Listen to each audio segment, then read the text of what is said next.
I'm going to give you the single most important lesson my colleagues and I have learned from looking at 83,000 brain scans. But first, let me put the lesson into context. I am in the middle of 7 children. Growing up, my father called me a maverick, which to him was not a good thing. In 1972, the Army called my number, and I was trained as an infantry medic, where my love of medicine was born. But since I truly hated the idea of being shot at or sleeping in the mud, I got myself retrained as an X-ray technician and developed a passion for medical imaging. As our professors used to say, how do you know unless you look? In 1979, when I was a second-year medical student, someone in my family became seriously suicidal, and I took her to see a wonderful psychiatrist. Over time, I realized that if he helped her, which he did, it would not only save her life, but it would also help her children and even her future grandchildren, as they would be shaped by someone who is happier and more stable. I fell in love with psychiatry because I realized it had the potential to change generations of people. In 1991, I went to my first lecture on brain SPECT imaging. SPECT is a nuclear medicine study that looks at blood flow and activity. It looks at how your brain works. SPECT was presented as a tool to help psychiatrists get more information to help their patients. In that one lecture, my 2 professional loves, medical imaging and psychiatry, came together and quite honestly revolutionized my life. Over the next 22 years, my colleagues and I would build the world's largest database of brain scans related to behavior on patients from 93 countries. SPECT basically tells us 3 things about the brain: good activity, too little, or too much. Here is a set of healthy SPECT scans. The image on the left shows the outside surface of the brain, and a healthy scan shows full, even, symmetrical activity. The color is not important, it's the shape that matters. In the image on the right, red equals the areas of high activity, and in a healthy brain, they're typically in the back part of the brain. Here is a healthy scan compared to someone who had 2 strokes. You can see the holes of activity. Here's what Alzheimer's looks like, where the back half of the brain is deteriorating. Did you know that Alzheimer's disease actually starts in the brain 30 to 50 years before you have any symptoms? Here's a scan of traumatic brain injury. Your brain is soft and your skull is really hard. Or drug abuse. The real reason not to use drugs? They damage your brain. Obsessive compulsive disorder, where the front part of the brain typically works too hard so that people cannot turn off their thoughts. And epilepsy, where we frequently see areas of increased activity. In 1992, I went to an all-day conference on brain SPECT imaging. It was amazing and mirrored our own early experience using SPECT in psychiatry. But at that same meeting, researchers started to complain loudly that clinical psychiatrists like me should not be doing scans, that they were only for their research. Being a maverick and having clinical experience, I thought that was a really dumb idea. Without imaging, psychiatrists then and even now make diagnoses like they did in 1840 when Abraham Lincoln was depressed, by talking to people and looking for symptom clusters. Imaging was showing us there was a better way. Did you know that psychiatrists are the only medical specialists that virtually never look at the organ they treat. Think about it. Cardiologists look, neurologists look, orthopedic doctors look, virtually every other medical specialties look, psychiatrists guess. Before imaging, I always felt like I was throwing darts in the dark at my patients and had hurt some of them, which horrified me. There is a reason that most psychiatric medications have black box warnings. Give them to the wrong person and you can precipitate a disaster.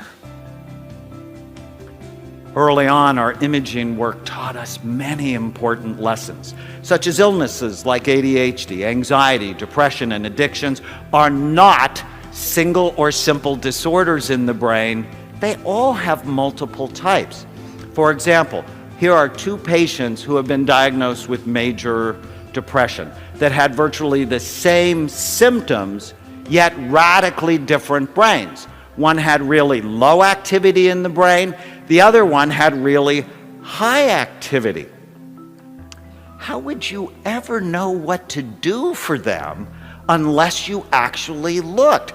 Treatment needs to be tailored to individual brains, not clusters of symptoms. Our imaging work also taught us that mild traumatic brain injury was a major cause of psychiatric illness that ruined people's lives, and virtually no one knew about it because they would see psychiatrists for things like temper problems, anxiety, depression, and insomnia, and they would never look, so they would never know. Here's a scan of a 15-year-old boy who fell down a flight of stairs at the age of 3. And even though he was unconscious for only a few minutes, there was nothing mild about the enduring effect that injury had on this boy's life. When I met him at the age of 15, he had just been kicked out of his 3rd residential treatment program for violence. He needed a brain rehabilitation program, not just more medication thrown at him in the dark or behavior therapy, which, if you think about it, is really cruel. To put him on a behavior therapy program when behavior is really an expression of the problem, it's not the problem. Researchers have found that undiagnosed brain injuries are a major cause of homelessness, drug and alcohol abuse, depression, panic attacks, ADHD, and suicide.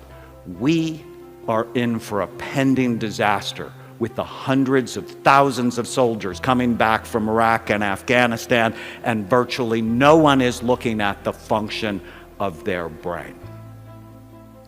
As we continued our work with SPECT, the criticism grew louder, but so did the lessons. Judges and defense attorneys sought our help to understand criminal behavior. To date, we have scanned over 500 convicted felons, including 90 murderers. Our work taught us that people who do bad things often have troubled brains. That was not a surprise. But what did surprise us was that many of these brains could be rehabilitated. So here's a radical idea. What if we evaluated and treated troubled brains rather than simply warehousing them in toxic, stressful environments? In my experience, we could save tremendous amounts of money by making these people more functional, so when they left prison, they could work, support their families, and pay taxes. Dostoevsky once said, "A society should be judged not by how well it treats its outstanding citizens, but by how it treats its criminals." Instead of just crime and punishment, we should be thinking about crime evaluation and treatment.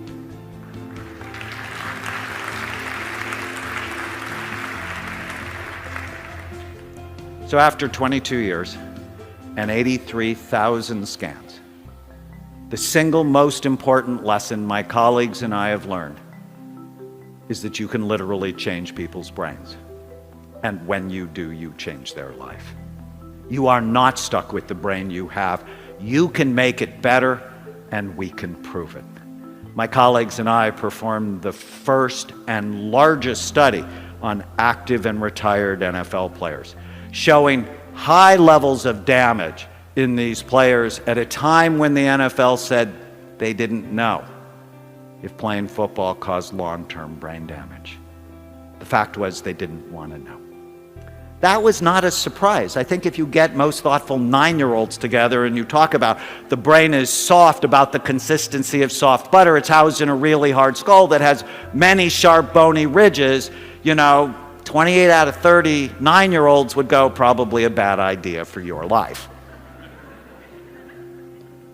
But what really got us excited was the second part of the study, where we put players on a brain smart program and demonstrated that 80% of them could improve in the areas of blood flow, memory, and mood, that you are not stuck with the brain you have. You can make it better on a brain smart program. How exciting is that?